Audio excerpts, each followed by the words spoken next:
to an all-new layered Omni. Allow me to lay it on you.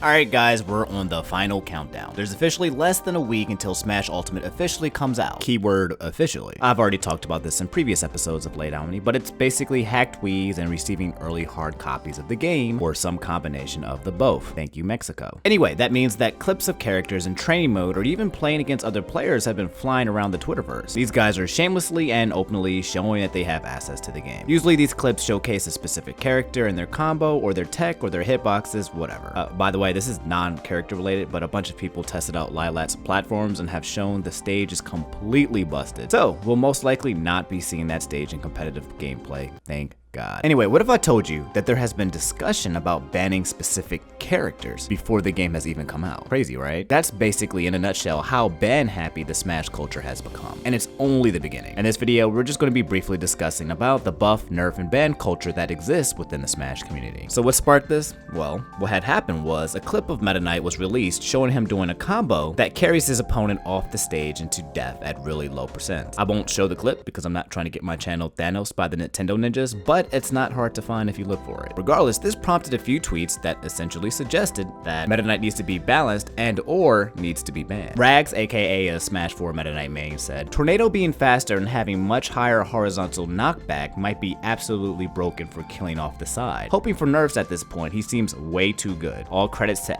@Glacy for discovering this." Captain Zach, aka former Smash 4 Bayonetta main, said, "I actually think this character might have a chance of getting banned. This is actually crazy if we can't find counterplay." I'm gonna keep it really real this episode because I feel especially annoyed by these comments. First of all, right off the bat, no pun intended, I'm gonna need the guy who mained a character that could zero to death the entire cast from anywhere on the stage to refrain from making any comments of banning a character. I don't care if you're right. You're not gonna use a machine gun in Smash 4 and then come into Smash Ultimate saying, let's ban machine guns. I'm pretty sure if Bayonetta had a zero to death in Smash Ultimate, which she still might have, that our friend over here wouldn't be advocating a ban for her. Get out of here with that nonsense, okay? Second of all, can we not start making claims about buffs and nerfs and bans just as the game has started to grow? We've got 75 characters in one game. You find one really good technique and you're ready to call nerfs on a character? Like, how does that make any goddamn sense? The metagame hasn't even had a chance to grow. We're not even 1% into the development of this new game. The game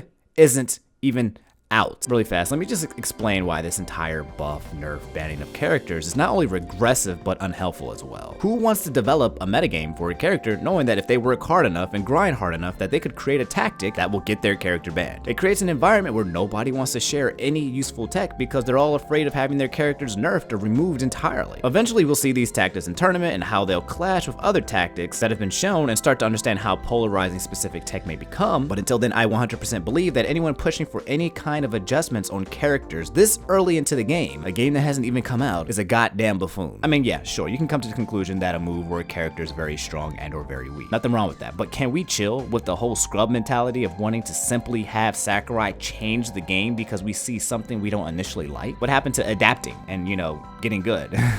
People's first thought when seeing something shouldn't be, let's ban it. It should be, okay, so how do I counter? Can I D out of it? Is there an escape? Is there a counterplay? Should I opt to use another character against this character? So on and so forth. But I mean, like, I shouldn't be really surprised. I honestly shouldn't be this annoyed because this is kind of the era of gaming that we've fallen into. I should be used to it. The majority of new generation gamers are scrubs, plain and simple. There's this strong ideology of can't beat it, so let's ban it in the Smash community that exists from top players and trickles down to bad players. It's just an easy cop-out. Calling characters or moves overpowered makes bad players feel better when they lose to it. Diminishing techniques to just being gimmicks or unga bunga or brain dead, while possibly true, doesn't change the fact that it exists and it works and it's effective. And yet, even after saying this, after making this video, after talking about it, I already know nothing's going to change. It sucks, but like the Smash community is one of the biggest, largest, most condensed group of people who just love to complain. We even have a word for people who make excuses called Johns, okay? We've created that. When you put all these factors together, the debates about banning or buffing or nerfing characters without actually putting in the work to develop counterplay will run rampant. Whatever or whoever stands at the top gets their head chopped off, and then a new character or move becomes the best, and then that gets chopped ripped off. Rinse, wash, and repeat forever and never, because the concept of a best character or a best move existing is a stigma that people hate to accept. If you think about it from a competitive standpoint, like if you use a character that nobody's using and you go to a tournament and you win and you get first place, you are now in the crosshairs of getting nerfed. Now people have their eyes on you. People think your character is good and they might be too good, and maybe we need to take you down a few pegs. Like that's terrible. I will say some characters do come out into a game busted. Some moves do need changes. Some things do need a bit of balance work. I'm not against that concept at all. Mainly, I'm more concerned about how quickly people come to the conclusion that something needs to change without first trying to fight it. I'm personally hoping that the patches and the balance of days for Smash Ultimate are far and few in between, only making minor tweaks if there are significant bugs discovered in the game. The way I envision Smash Ultimate working optimally is that the game is treated in seasons, and each season is a specific metagame with specific characters being the best and the worst based on who gets buffed and who gets nerfed. Ideally, a balanced patch update introduces a new season with new tier list and new best characters, and yeah, keep going from there. I also think the sooner that players and people just accept the game for what it is at the given time, rather than constantly complaining about it needing to change into something it's not, the more they'll be able to actually just enjoy the game. Anyway, that's all I have for this episode of Lay It Omni. You've just been laid. What do you guys feel about the whole buff, nerf, and ban culture within the Smash community? Let me know in the comments below. I don't know why this topic got me so fired up.